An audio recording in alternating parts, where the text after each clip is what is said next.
మరాజులెందరో ఎల్లిపోయారు, మా నాయనకు ఉంటానంటూ తోడు.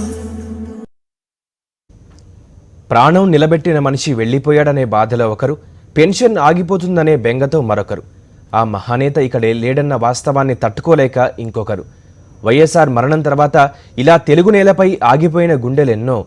నమ్ముకున్న నాయకుణ్ణి, ఇంట్లో మనిషిని పోగొట్టుకున్న కుటుంబాలు ఇప్పటికీ ఆ మహానేత చేసిన సాయాన్ని గుర్తు చేసుకుంటున్నాయి.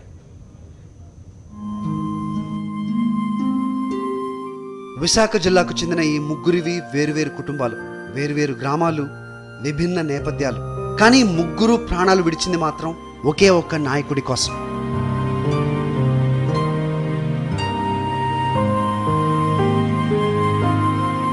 యగదాసు ఉమామహేశ్వరరావుది సత్యవరం గ్రామం.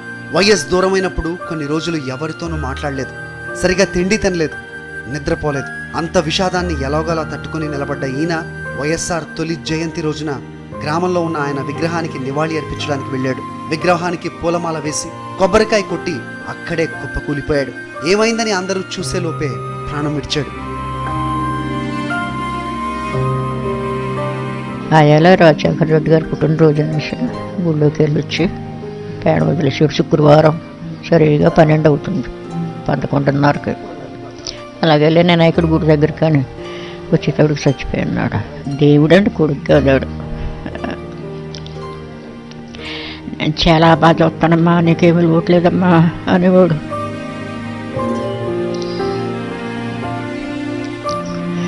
ఇంకా భగవంతుడికి అయిపోయాడు.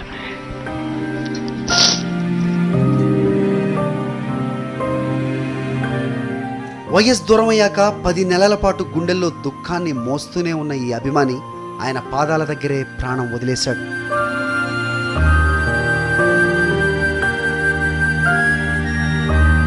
ఈ ఫోటోలో వ్యక్తి పేరు వెదుళ్ల రవికుమార్. వైఎస్ అంటే ఎంతో ఇష్టం. 2009 సెప్టెంబర్ 2న వైఎస్ రాజశేఖర రెడ్డి దూరమైపోయారు అని తెలిసిన క్షణం నుంచి 6 రోజులు తిండి నిద్ర లేకుండా బాధపడుతూ ఉండిపోయాడు. ఆ 6 రోజులు ఎవరితోనూ మాట్లాడలేదు, ఏ పని చేయలేదు, ఇంట్లో మనుషులతో కూడా కలిసి ఉండేవాడు కాదు. చివరికి అదే బెంగతో, బాధతో ప్రాణాలు విడిచాడు.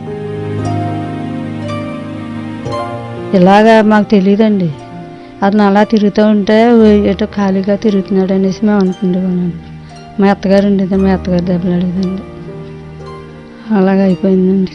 ఇలా పట్టుకొని అలాగా పేపర్ చదివితే చూస్తా పెనం పోయిందండి.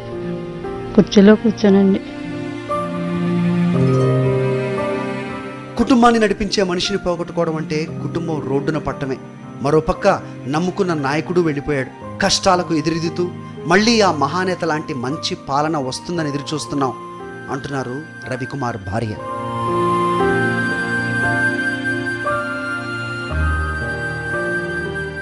విశాఖ జిల్లాకే చెందిన వాకపాడులో తారితూరి అప్పారావు కుటుంబం కూడా అంతే. అప్పారావు భార్యకు ఆరోగ్యశ్రీ ద్వారా గుండె ఆపరేషన్ అయింది. రూపాయి ఖర్చు లేకుండా ఉచితంగా తన భార్య ప్రాణాన్ని కాపాడిన దేవుడు వైఎస్ఆర్ అని చెప్పుకుని తిరిగేవాడు. అలాంటి ప్రజల మనిషి ఇక లేడు అనే వార్త వినేసరికి ఆ గుండె తట్టుకోలేకపోయింది. మాకు తండ్రిలాంటారు, మాకు డబ్బులు ఇస్తున్నారు, మమ్మల్ని మాకు బాగా చేస్తున్నారు, అలాగా ఇలాగానే అనేవారండి. అయ్యో ఈయన చచ్చిపోయారు, మాకు పింఛను ఇచ్చేవారు, అయినా మాకు ఇంకా ఎవరిస్తారు అన్నట్టుగా అనుకొని ఇంకా అలాగా మొహం తిరిగి పడిపోయి అలాగ ప్రాణం వదిలేశారండి. ఒక మంచి నాయకుడిని కోల్పోయిన బాధతో పాటు అప్పారావు మరణం ఆ కుటుంబాన్ని కలచివేసింది. తండ్రి పోయిన బాధను గొంతులో దాచుకున్న కొడుకు చిన్నారావు వైఎస్ఆర్ ఉండుంటే ఇంకా తన తల్లి లాంటి ఎందరి ప్రాణాలో కాపాడేవారని అంటున్నాడు.